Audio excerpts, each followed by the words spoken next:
Сәлем достар, каналыма қош келдіңіздер. Бүгін сіздермен песочное тесто мен етті самса жасайтын боламыз. Өте дәмді шығады. Жасалу жолы өте қарапайым, оп-оңай.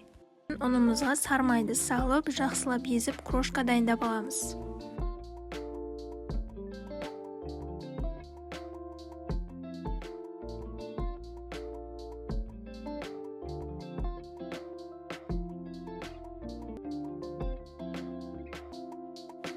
Үстінен қаймақ саламыз. Қаймақтың кез келген процентін қолдана берсеңіз болады. 15, 20, 25 ешқандай разница болмайды.